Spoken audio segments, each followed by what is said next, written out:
Good evening and welcome to Tucker Carlson Tonight, Middle Earth Edition. Now, as any honest and decent person knows, Sauron is not a figure to be taken unconcernedly.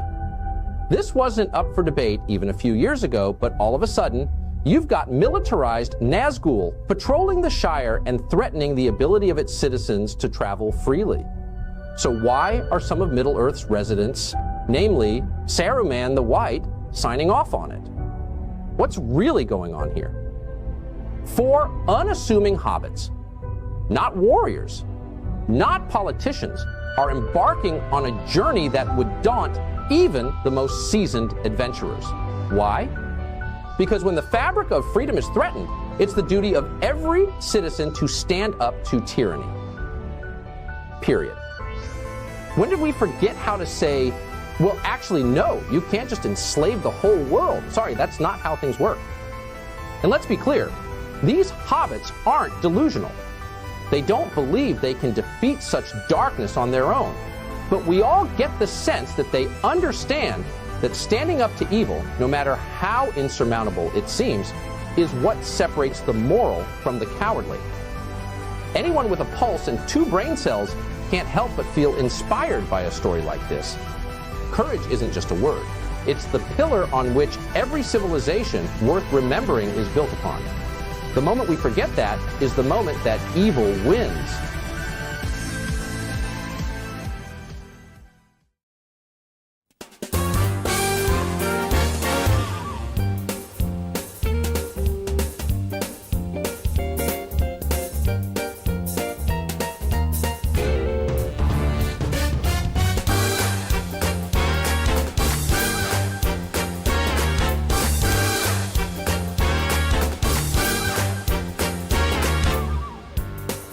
Ladies and gentlemen, now it's too late with Alan Mosley. Yeah, you did it, Dave. I Yeah. You're not learning anymore. You're the seasoned veteran. Guys, welcome back for another episode of It's Too Late. I am your host, Alan Mosley, joined as always by the number one producer in late night. It's Dave Willimowski. Dave! Dave, how are you doing? I'm hanging in there. Yeah. Well, I mean, certainly a producer in late night for sure. Yeah. One of them. I qualify, kind of. Yeah, I got my computer's almost back up. Studio's almost back up and running, so we should be back in there by next week. So I'm pretty excited about that. Yeah. How you doing? I'm getting by. I got randomly selected for a drug test. Oh, that's exciting. Yeah, I haven't done drugs in a while, so I'm a little rusty. Yeah. Well, they'll let you test something. Isn't this the thing where they prick you like the 30 different things on your back to see which drugs you like the most? I don't know. I it's been a while for me. But guys, let me tell you about an exciting event. It's the 6th annual It's Too Late live show coming to you Saturday, May 18th in beautiful Columbia, Tennessee. Dave, what are all we going to have? We're going to have kangaroos. Yeah. Llamas. Well, a llama. A llama. You get more than one of those. They take over. It's their farm now. Yeah. Alpacas. A turtle? Some kind of turtle? They've got birds now, but not the velociraptors that you can't touch, but like little Tweety Tweety birds and lemurs. Little lemurs. Yeah. A sloth. Uh-huh. Yeah. People are like, what are y'all talking? None of this is a joke. This is not a bit that me and Dave are doing. All of this is actually going to be at the 6th annual. It's too late. Like, I should put a bunch of random the animals around that graphic right there. Mm-hmm. I should do that. Anyway, yeah. But you got to get your tickets. The link is in the show notes and over there in the chat. They only start at $15, but if you've got a really big VIP-ness, you get the super VIP so that you know, I mean, we gotta get them kangaroo boxing gloves somehow. Because like they're big, but they got their little paws, so you gotta get the little punching, just the tiny ones. Yeah. Yeah. All right. Anyway, boy, so much in the news tonight.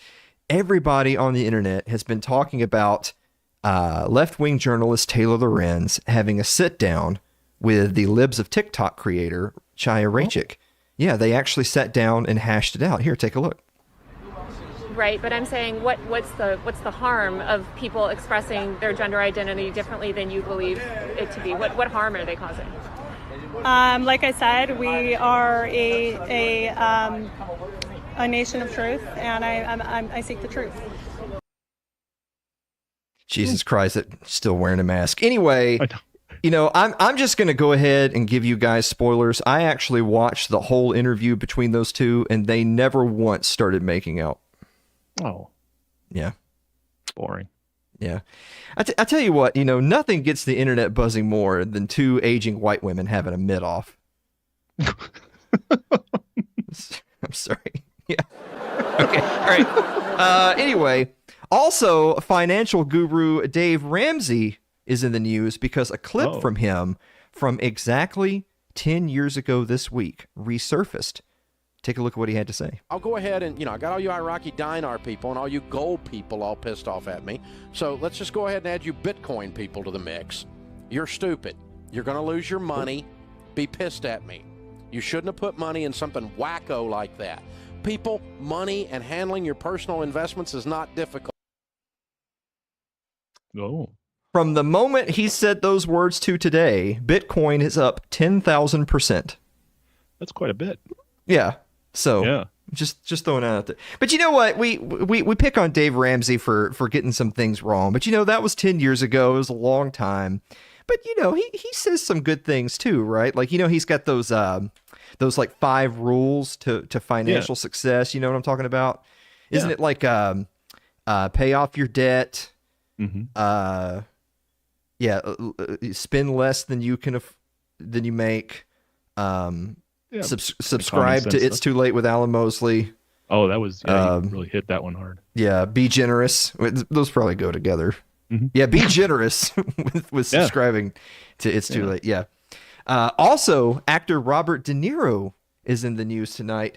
Everyone is oohing and aahing over this picture right here of Robert De Niro cuddling with his 10-month-old, not granddaughter, daughter. Oh. That's his 10-month-old daughter, Gia. That's right nuts. There. Isn't that lovely? That's beautiful. I'll tell you what, Dave. Hey, what will baby Gia have in common with black teenagers? Her dad won't be around. Oh. Yeah. Oh. Took them a minute. They got it, though. Yeah.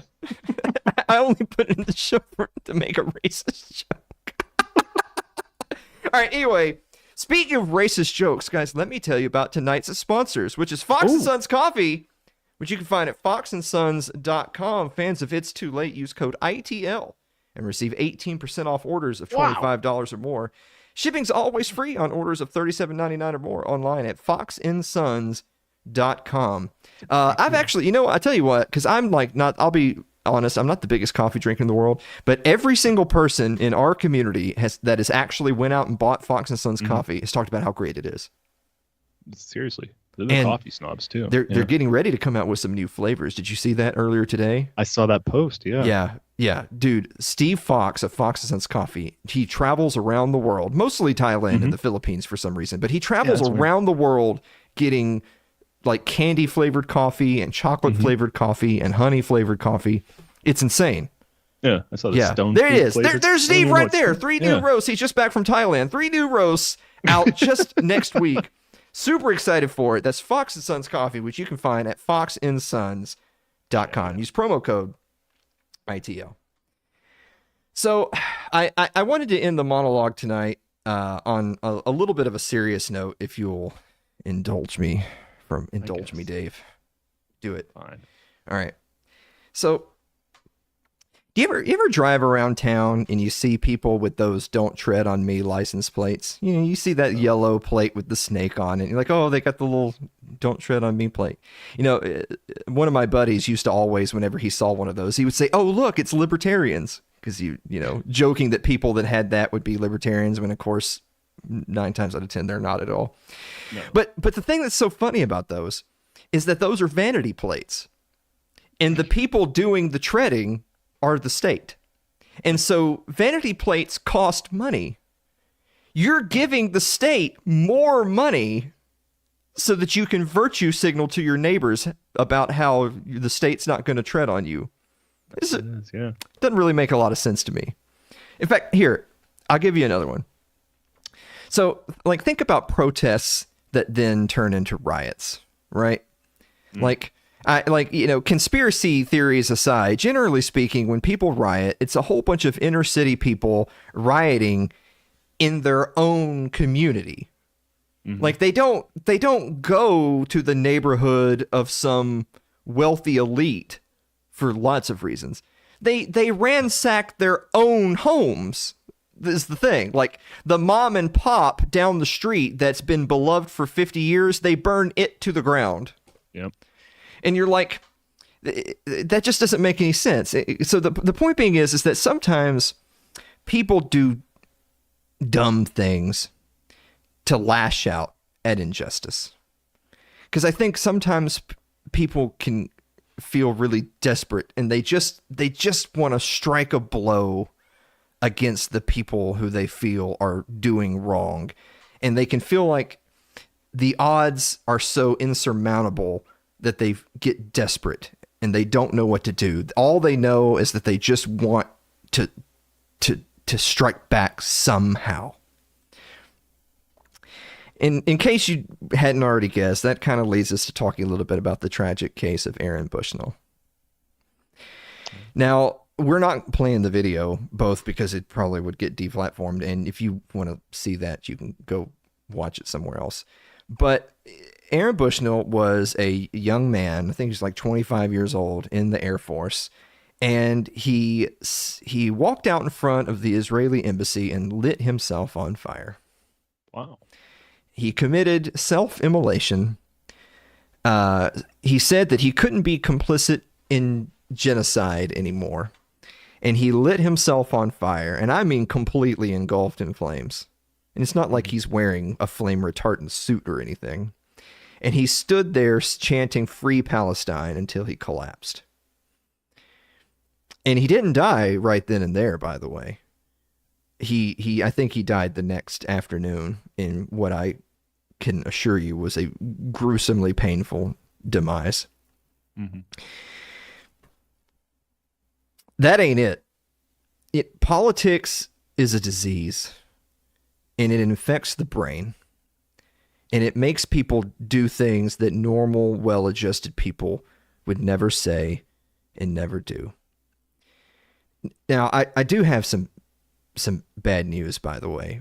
If you're somebody like Aaron Bushnell and you feel complicit in the crimes of the American empire by nature of the fact that you're a member of the armed forces, I know that Israel, Palestine, and the situation in Gaza is dominating the airspace right now. But, Afghanistan, Iraq, Libya, Syria, Somalia, Yemen, and yes, Palestine. He took the easy way out. Because let me tell you some things he could have done. And I've said this on the show before. What he could have done if he felt that service members just simply being associated with the American empire, and don't kid yourself, you're stormtroopers. Are we the baddies? Yes. He could have gotten out, done whatever it takes, get a dishonorable discharge, get out. And then he could have spent every day for the rest of his life going out in front of recruitment offices and begging and pleading with those young people, do not go in there and sign your life away. These people don't give a damn about you. They don't give a damn about your homes and your families. You're not going to protect anyone. Our liberties aren't over there. You're not saving anything. You're serving the interests of the American empire. And the American empire's interest right now is cleaning out Gaza, i.e., making some money for the military-industrial complex and defense contractors by building some more drones, selling some more missiles to Israel. That's what it's doing right now. Those are the people that you're signing on the dotted line to go protect. It isn't for any American interests. But I'm not going to make fun of him. I know some people go for that very low-hanging fruit. I would rather reserve making fun of people like that are in positions of power. And Aaron Bushnell was not in a position of power. But I feel awful for his family. Because that is a son who will not go home to his mother or father ever again. The best way to fight tyranny, in my mind, is to live. You got to live a good life. You do have to do things that do directly affect, in a positive manner, your family, your loved ones, your friends, your community, your neighbors. And they're not in the Middle East, that's for certain. And they don't work for the federal government. But if you did want to take the fight to the enemy with absolutely no regard for your own life, hey man, give me a call before you set out. Because by God, you can call me Google Maps. I can hit you up with some addresses. Guys, we're going to be back with the meme of the week and the viewer mail. Right after this commercial break. Don't go away.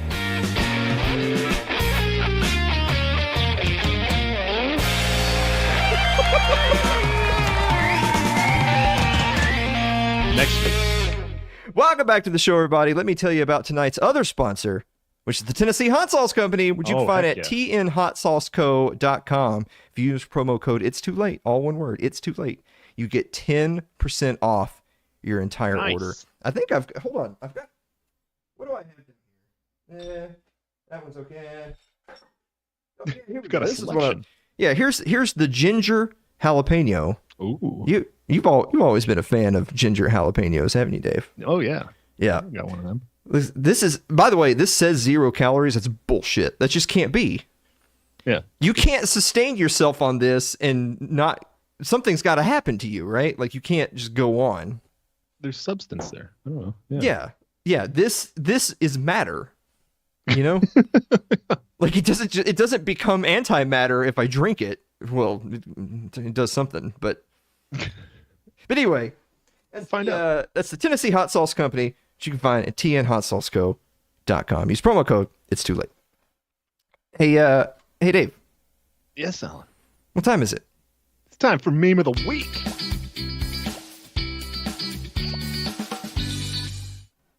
Put your full name and address in. Put in your credit card.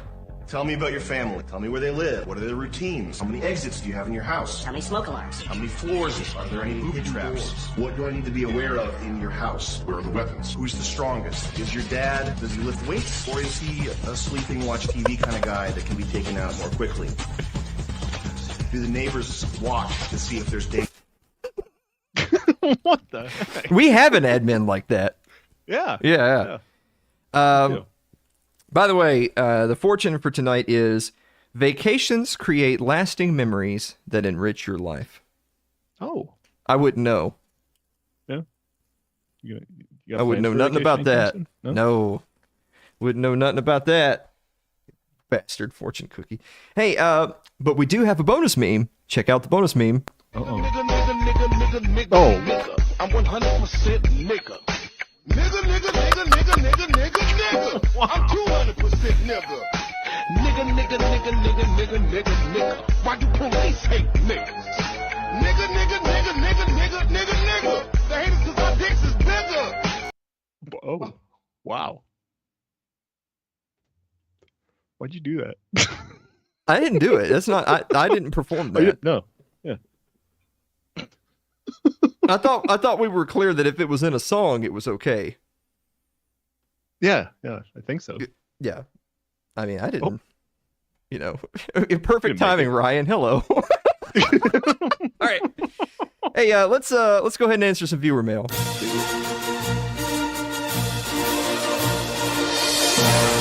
Ain't that the truth, Ryan? Finally.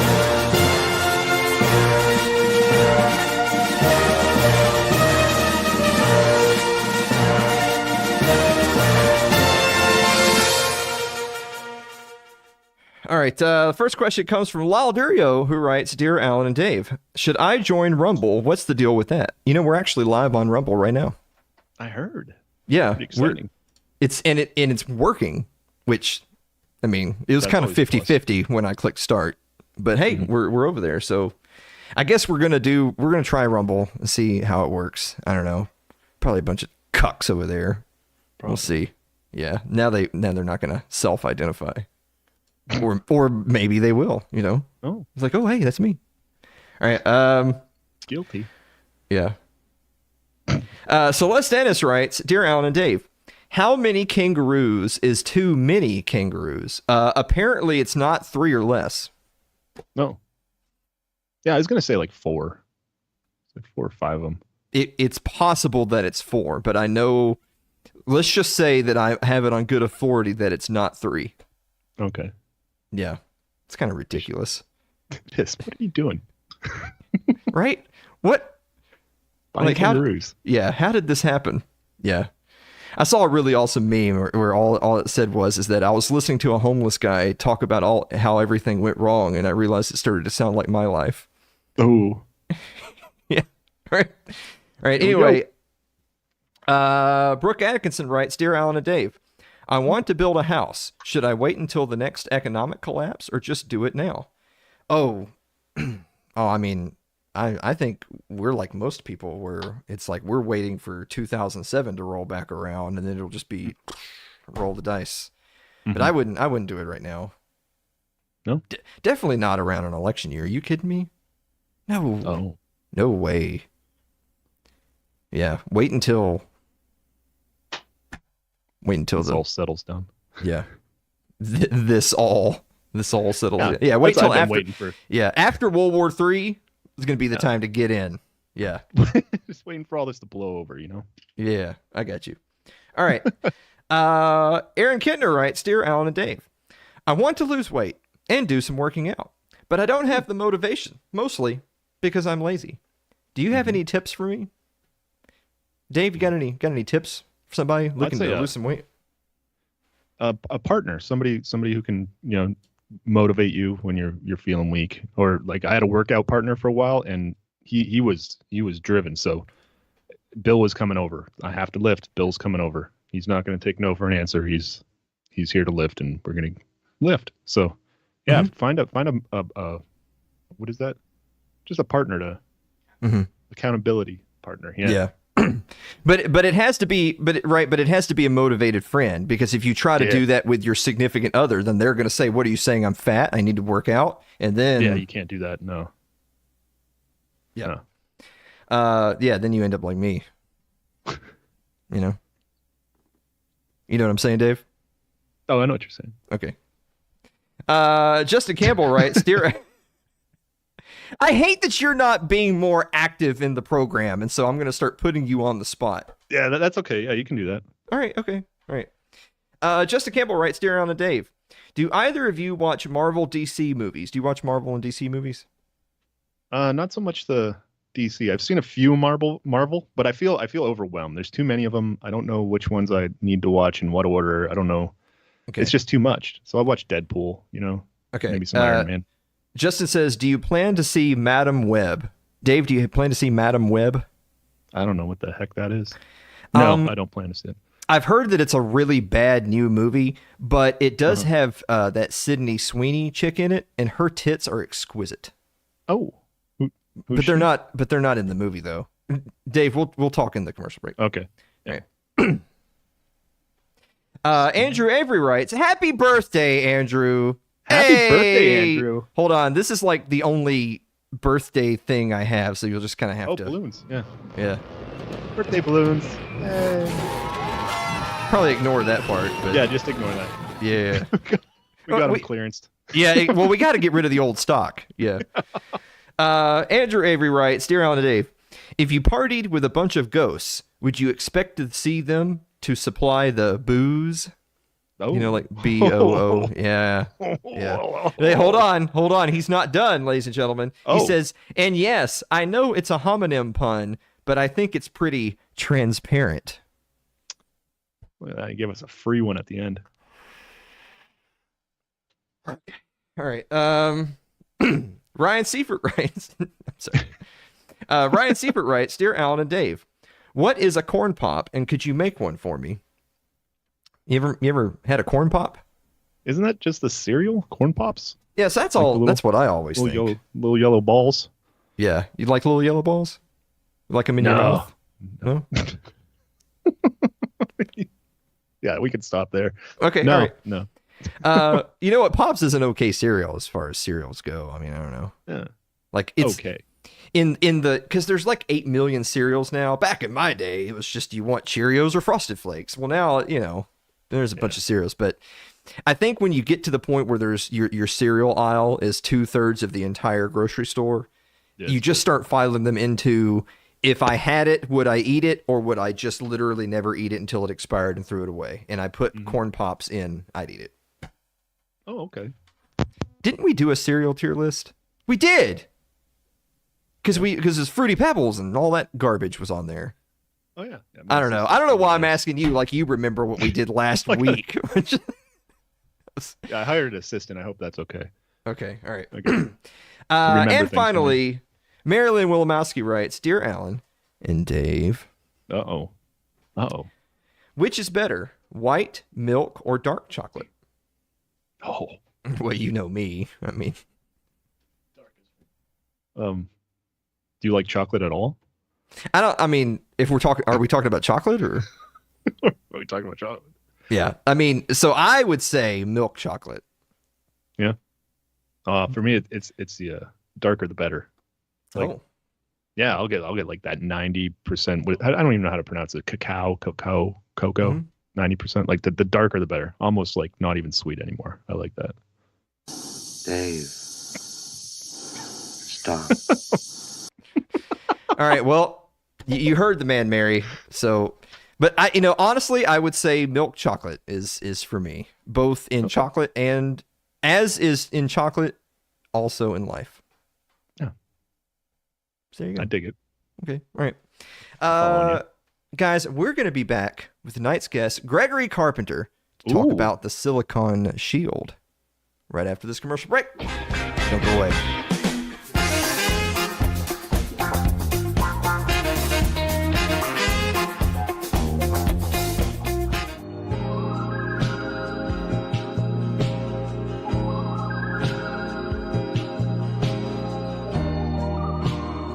I just want to attack other people, and I want to kill other people. And apparently, if you hear red, you are depressed, and if hear blue, you have ADHD. In a few seconds, I'll play the sound, comment which color you hear. Horsecock. Jesus Christ. Why'd you give me this fucking thing? I thought this was airsoft. I'm never doing that again in my life. Holy shit.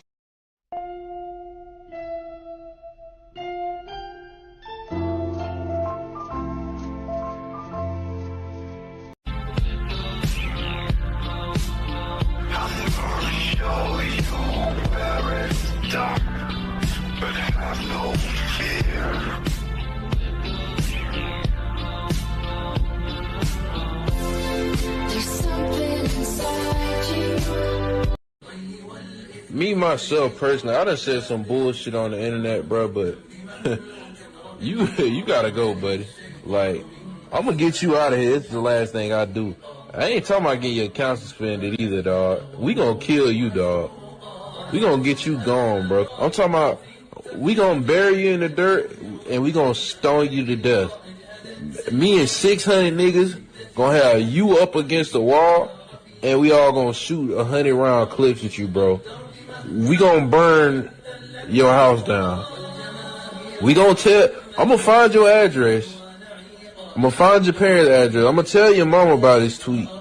Everything about this is wrong, bro. You are not okay, man.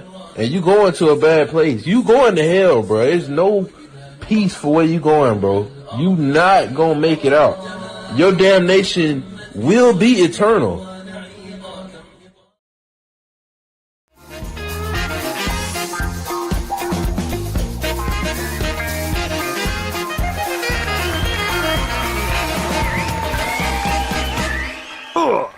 Welcome back to the show, everybody. Our guest this evening is at the intersection of epidemiology and cyber operations. Boy, what a dynamic duo that is.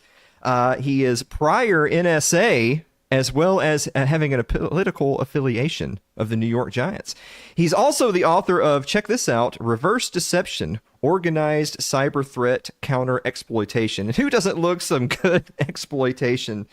It's our old friend, Greg Carpenter. Greg, welcome back to the show. Alan, how are you, sir? I'm doing all right. I'm going to go ahead and kill the mood here. You and I talk a little bit before we do the live show here, because of course this is happening live Wednesday night at 9:00 Eastern time. And we did all of our talk about sports, and it was great. And I should have just taped it and just shipped it. It'd be in the can. We'd be done. But no, we're not going to talk about sports. We're going to talk about a bunch of boring stuff. But in the meantime, you were telling me that you're not so sure about the New York Giants anymore. What's going on, Greg? Oh, those sons of guns! I tell you what, I want them to win. I'm just not so interested anymore in professional sports. The NFL is registered as a entertainment company, and I'm not sure I really am interested in. Well, a lot of my friends bet on entertainment, and it makes me wonder about their frame of mind. If you're betting on entertainment, you're not really betting on sport, so you don't have a chance to win that's not fixed. I don't know. So I'd like the Giants to win. I hope they win. Unfortunately, because they're part of an entertainment organization now, they're going to do what they need to do. Players will try hard. Don't get me wrong, but I look at the statistics from the referees and how certain refs always cover the spread, and they have higher levels of questionable calls than other refs. And I just kind of wonder, is somebody out to make a buck and at the expense of the rest of the American people? So will the Giants do it? I hope so. But I'm not going to get emotional about it because I know that there is revenue driving all of the decisions that happen in the NFL these days. Well, all I can say to that is go Cowboys. All right. And I hope they keep going. Yes. All right. Somewhere. Going somewhere else. Can I make a funny little thing about my book? You had put it up there before. Sure. The reverse deception book received a phone call maybe, I want to say about 4 or 5 weeks after we published it. And it was from China. And it was a guy who spoke rather good English. And he said, "We'd like to take your book and translate it into Chinese." And I said, "Oh, gong hei, that's great," in Chinese. And I said, "That's great. Let's see what we can do." So he worked on it and he sent it back to me. He's like, "What does this mean?"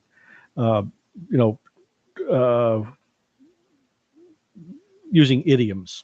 We had some idioms we used in the book. And so he couldn't understand, one in the hand is better than two in the bush. Sure. And he said, "What does that mean?"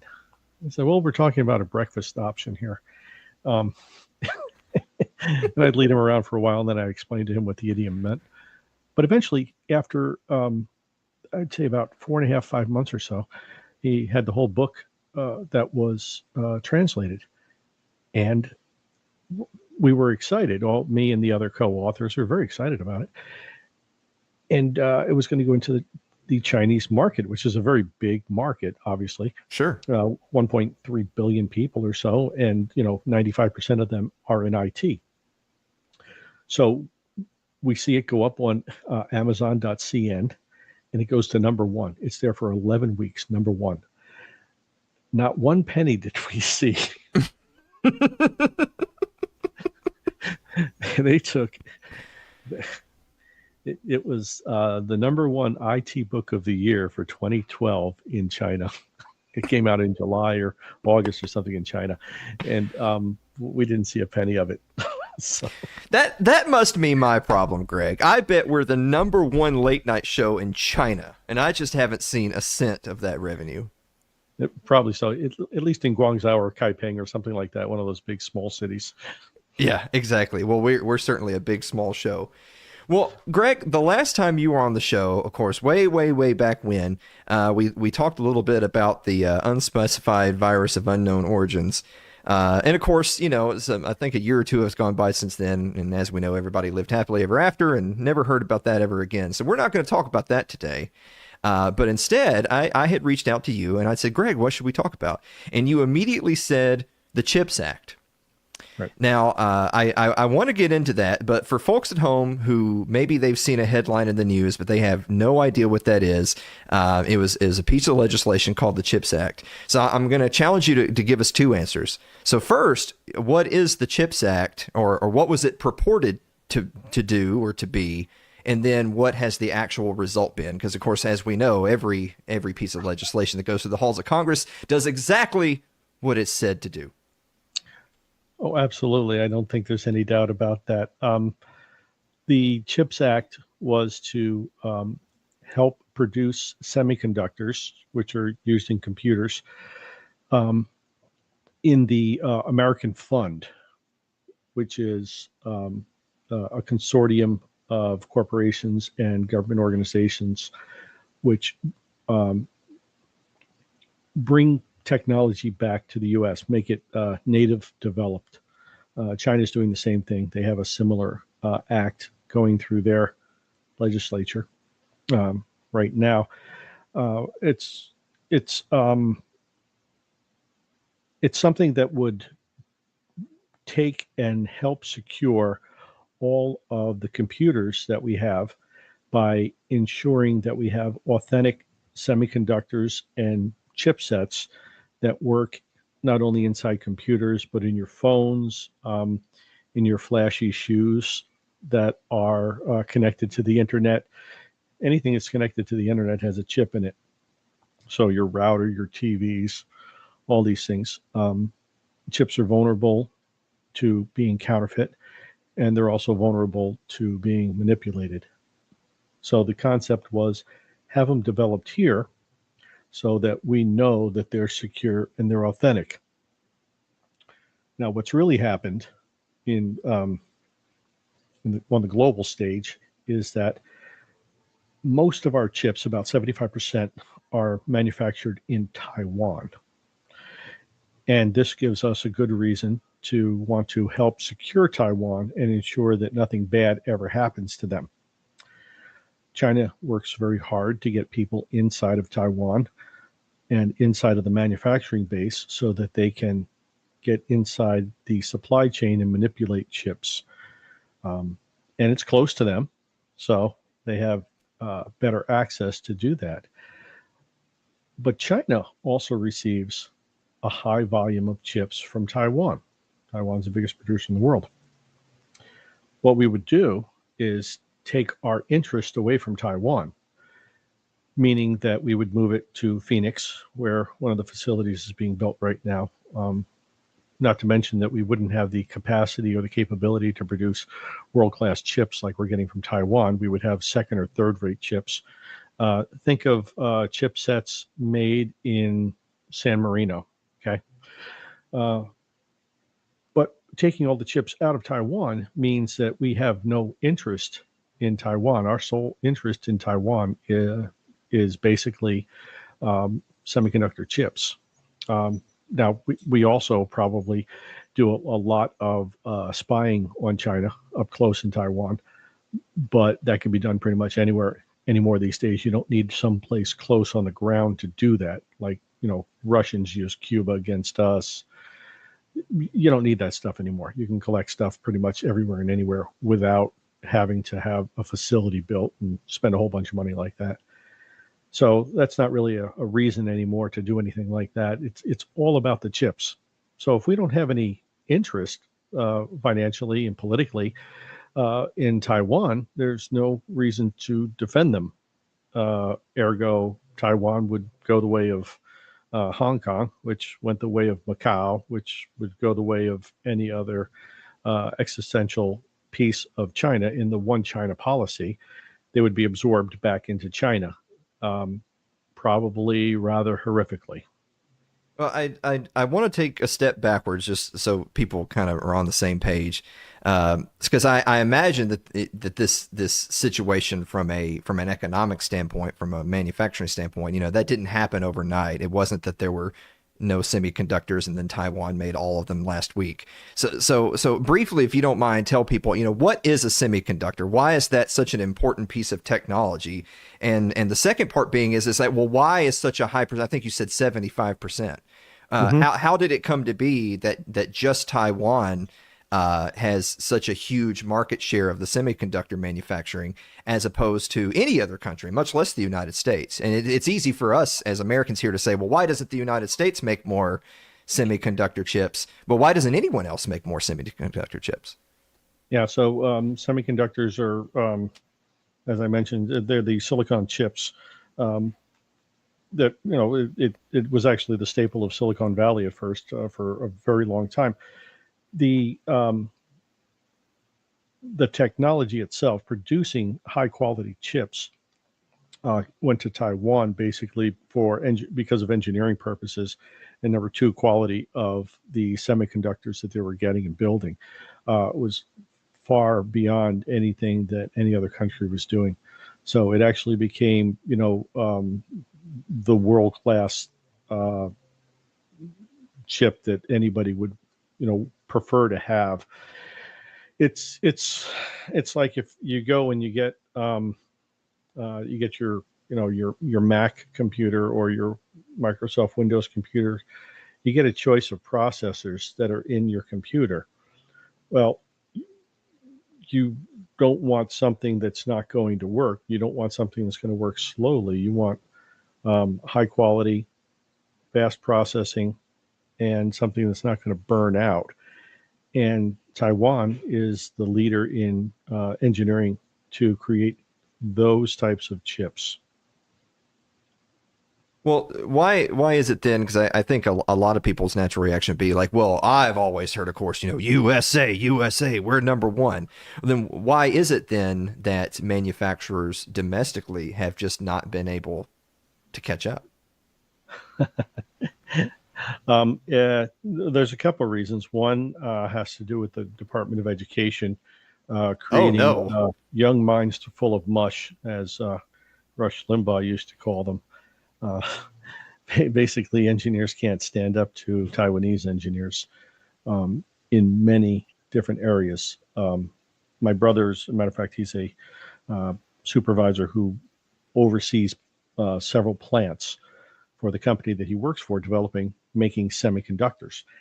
And the countries that he goes to go look at the plants for the U.S. manufacturer that gets the semiconductors is Taiwan, the Taiwanese affiliate in Japan, and the Taiwanese affiliate in Malaysia. So basically the Japanese and the Malaysian factories are Taiwanese factories. They're just offshore from Taiwan, and they make Taiwanese chips. So it's, if you want the best baseball, right? You look back to 1927 to Murderers Row and the New York Yankees, Babe Ruth, Lou Gehrig, all those guys. If you want the best gelato, I'm thinking you really want to be in Italy. If you want the best semiconductor chips, you've got to be in Taiwan. I love, by the way, that in that answer, when I said, why can't America catch up? Your immediate response is, well, American engineers are idiots. By the way, check out my brother. I really appreciate that was your answer. So really quick. The dichotomy of reality is a very strong thing.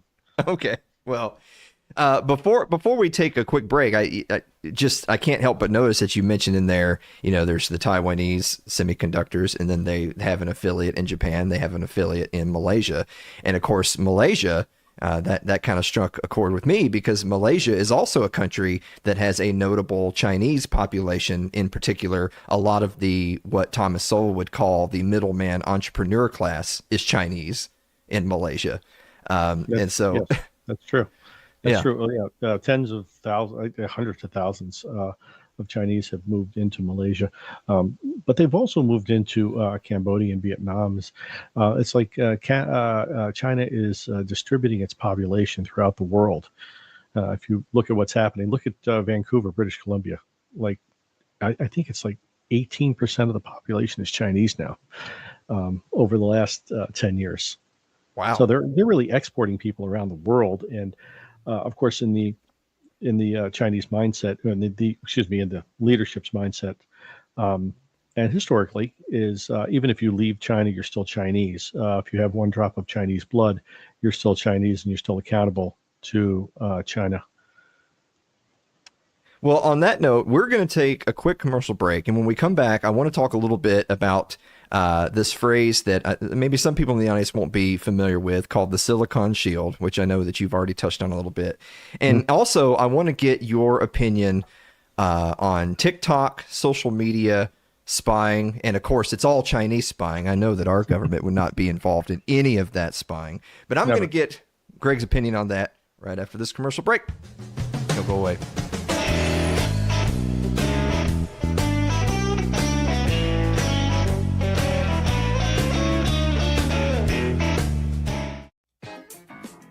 It's Too Late with Alan Mosley is proudly supported by Fox & Sons Coffee.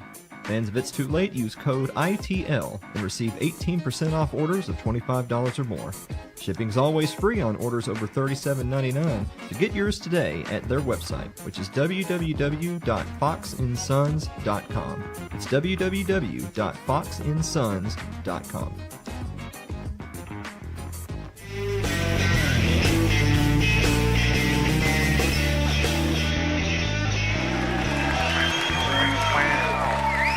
Welcome back to the show, everybody. We are joined tonight by our old friend, Greg Carpenter, author of Reverse Deception.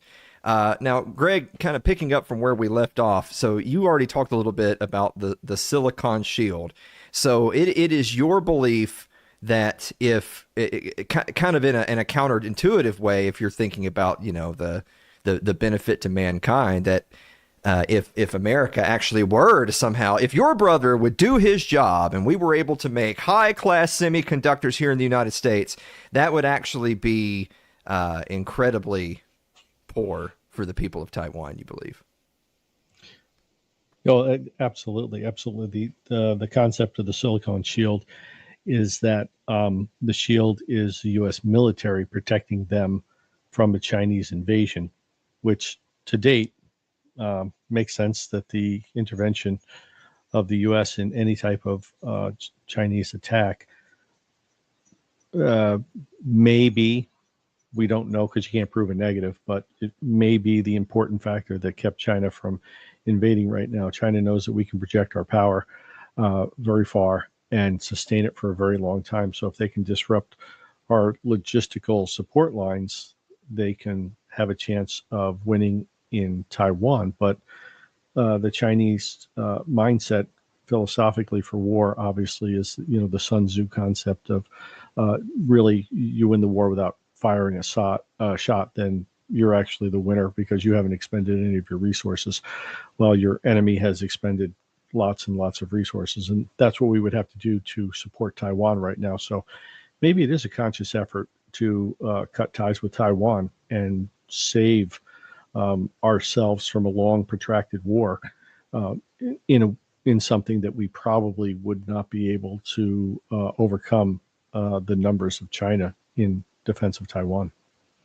Well, I think an interesting question. So just a couple of weeks ago, we had our friend Joseph Solis Mullen on, who wrote the book, The Fake China Threat and Its Very Real Danger.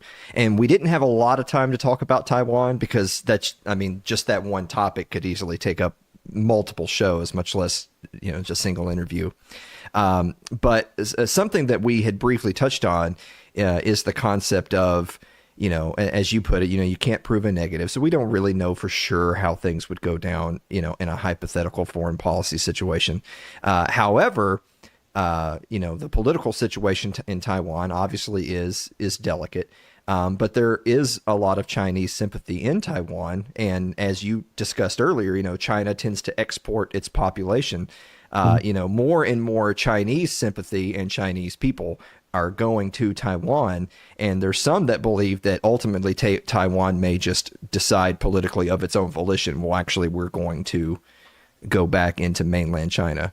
If something like that were to take place, do you think that it would continue to be business as usual, or do you think that that would be a huge economic blow to the United States? Because I'll preface it by saying I feel like that it's sort of the boomer con, neocon perspective of, we just have we have to have the aircraft carriers around the world 24/7, because if there was even one small setback to our global hegemony, then of course the economy would crash and everyone would starve and World War III would happen. I'm not so sure about that, because I think the Chinese like having money and like having trade. I mean, I'm sure that they would like to have complete and total hegemony of the South China Sea. I don't doubt that for a second. But I'm not convinced that Taiwan going back to China means that all of a sudden you and I would never see a computer ever again. And I agree with you on that. We saw what happened with Hong Kong. It's a terrible human rights situation for the people in Hong Kong, but it really has no impact on the world economic level. There's really nothing to see, if you're going to put it like that. Your reference to, sending the fleet around the world, I want to point out something a little obscure but interesting is when Teddy Roosevelt sent the Great White Fleet around the world, he was following the lead of Kaiser Wilhelm in just before 1905 when he did it. He was doing exactly what the Germans had done in projecting their power around the world to show that they were the empire. And America wasn't an empire, but we were in pursuit of imperialism, which is somehow different. Of course. Yeah, it's not fascistic in any sense when we do it. So right. I think that, you know, there's the very popular neocon line, and because ultimately it's important to make the distinction between wanting to have free trade, wanting to have good products, wanting to support the people of Taiwan, but also at the same time not giving in to kind of the nationalistic American exceptionalism, the neocon foreign policy worldview of, well, the only way that people can be supported is, of course, through our strength of arms. I think that that's sort of the biggest swing and a miss for a lot of people, is that I think if you polled a lot of conservatives that are planning on voting in the elections this very year, they would say that, oh, well, Taiwan is an important topic, because if we don't have carrier groups near the South China Sea, then every last man, woman, and child in Taiwan is going to be brutally murdered. I tend to think that that's false. I remember we had to have carrier groups in 1978 back over in the Middle East. Otherwise, Iran was going to collapse and they were going to cause problems. And oh gosh, we've been through this drill so many times. It's pathetic. And unfortunately, I find a lot of folks that want to be patriots are actually nationalists, and they don't even realize it. And I think that's something that's incredibly important, to be able to identify the difference between the two, to understand philosophically where you stand on an issue. And you, like you said, you could draw the line right there. You can identify someone who's a nationalist just by their stance on an issue, because they're supporting the America, USA, USA, USA chant, as opposed to the humility of identifying who you are in relation to other countries and who you are with the people of the states. And it's a very, very stark difference in how you treat people and how you treat other countries. And by projecting our military power around the world, we're basically treating the world like it's a territory of the United States. And in so, we do this with Taiwan, and we've done it for many years. We've always supported Taiwan. Why have we always supported Taiwan? Not because they're right. Oh, good Lord. We supported Idi Amin in Uganda because the Brits put him in power. And he started slaughtering all the people, and then we said, oh, he's a bad person. We're very good at switching sides and not following through, not staying the course. So with Taiwan, I see us eventually, pulling chocks and just walking away from Taiwan saying, oh, we tried. Too bad. Well, to move on to maybe not quite as dour of a note before we wrap up, I wanted to talk a little bit about social media and spying, because I think that that's another one of the hot button topics that you'll hear from boomer cons. Particularly, you'll hear right-wing influencer types in Congress that will have these grandstanding, Senate and House committee meetings where they'll say, China is spying on us. China's spying on everyone. Look at TikTok. All TikTok is there for is to steal your data. So I'm going to give you another two-part question. Part one is China spying on me? And part two is, which is more dangerous to my health, China spying on me or the U.S. government spying on me? Nice. I'm going to show you something real quick just to throw you off a little bit. Here's a copy. Oh! And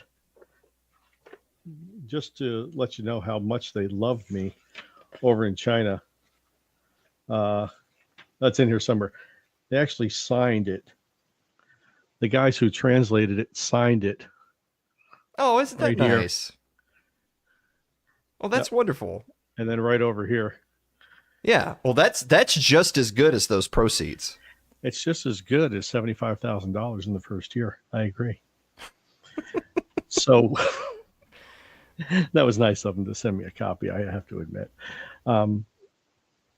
So what's worse, China or the U.S. spying on you? Yeah, all right, yeah. So part one is China spying on Alan Mosley, and two, Which is worse for Alan Mosley's health? China spying on me or the U.S. government spying on me? So every big government in one way or another is spying on you. The easiest thing for governments to do to spy on you, actually, is to do what I guess any private citizen can do, and that's buy your commercial data. And they buy it in droves. So anytime you're logged into your browser and you're going and surfing websites or so, all that data goes back. Everything from your iPhone goes back. Everything from your Android goes back, and it goes into these data collection, big pools of data. And governments around the world buy these things. I would say maybe every 2 to 4 weeks or so. Some of them purchase it on a very routine and ongoing basis. And that gives them access to what we call publicly available information. So it's not necessarily spying, it's just collecting all of the publicly available information that didn't exist 40, 50 years ago. It exists now because you're using all of these devices that are tracking where you go, what you do, what you say, and in some cases, what you think. So is a government spying on you? Yes, probably 200 governments are spying on you from just collecting regular publicly available data. Now, are governments that are spying on you covertly? I would say yes. You have governments that spy just routinely on their own people in other ways. Any way that you can get information from the citizenry that is legal, governments do that.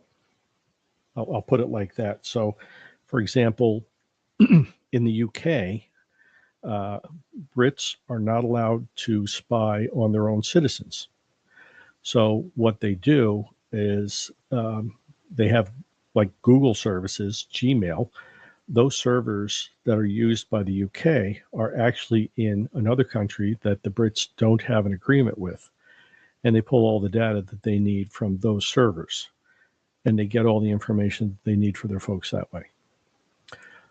Now they target specific people, troublemakers and things like that, we're told. But the bottom line is you really don't know exactly what or who data is being collected on and who's being actioned. So other countries, I'm sure, do the same thing in similar ways.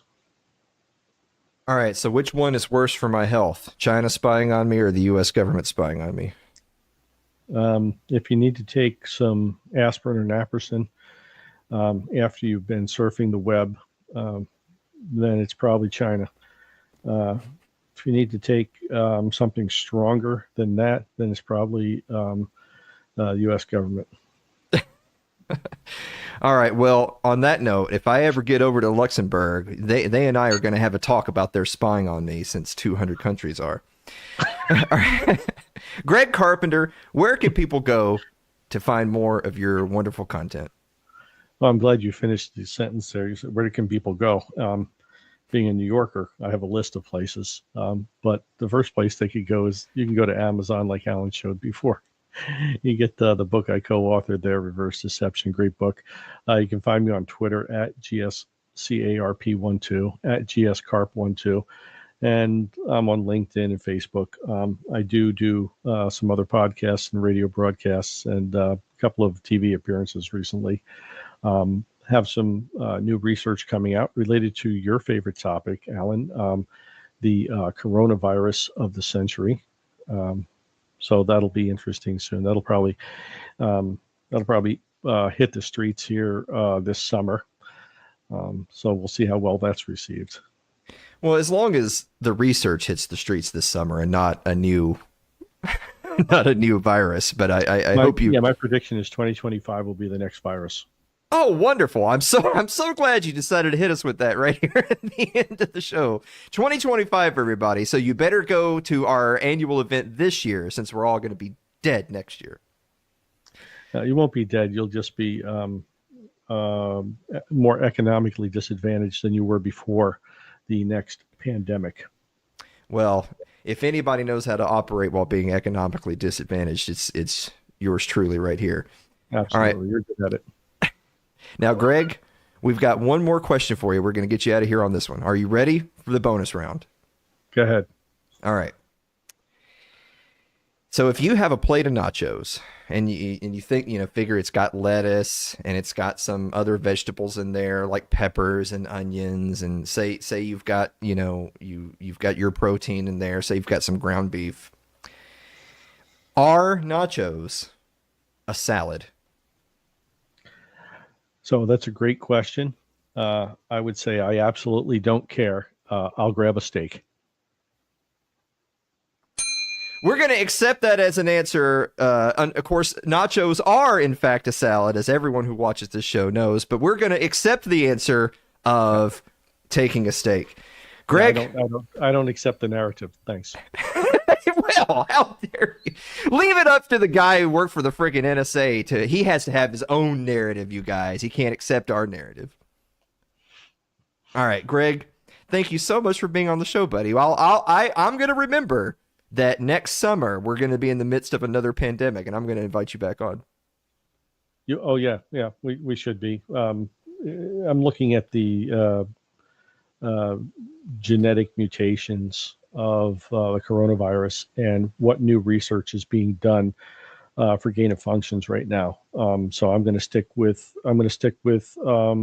let's say June 2025. All right. June 25. It is a date. Guys, we're going to be back to wrap up the show right after this commercial break. Don't go away.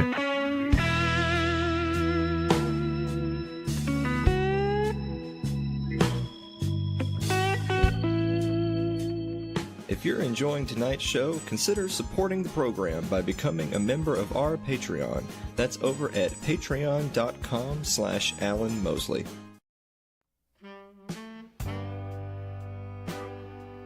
Like our Facebook page. It's facebook.com/Alan Mosley TV. You can follow me on Twitter. It's twitter.com/Alan Mosley TV. Subscribe to our YouTube page. It's youtube.com/Alan Mosley TV. But if you're more of a listener than a watcher, get us on your favorite podcasting platform of choice. Thanks to Spotify, It's Too Late with Alan Mosley or Alan Mosley TV. Also, join us for the 6th annual It's Too Late live show, Saturday, May 18th in beautiful Columbia, Tennessee. So many animals. We're also on Rumble right now, but I didn't. We are. It's happening. I didn't actually know if the stream would even work, so I didn't. Yeah. Like why tell people, hey, check us out on Rumble, and they go, and it's just, Did a little limited. Yeah. Spreading the word. Yeah. Oh, you like check spreading it, Dave? Oh yeah. Oh. Yeah. Do you have a final thought? Oh, there I am. I can't wait to get back to the studio, get back in control. Yeah. Get this show, back in tip-top shape. What's that supposed to mean? Show hadn't been any good? Is that what you're saying? No, I just I don't want you to feel overwhelmed. You have enough to do already. Yeah, because this is my first day. It's not like I've been doing the show for 6.5 years, huh, Dave? Yeah. No. I mean, how long have you been? 6.5 years. Dave, the week after next is episode 300. That's a lot of episodes. We actually have some cool stuff coming up for episode 300. That's the week after next. It's episode 300.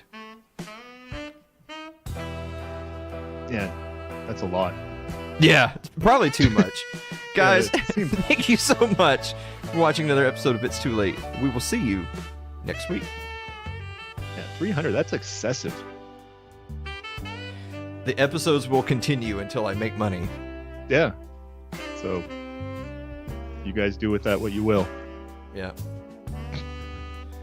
You should have a goal for, like, if you raise this much, you'll also, shut it down. Yeah. That's pretty much where basically all the amount of money I raise this year is still equal shut it down unless it keeps going up to yeah, sorry, Steve, no after party. We got too much stuff to do and we're not getting enough support for the show, so no after party. Dim's just the breaks. Yeah. Less in words.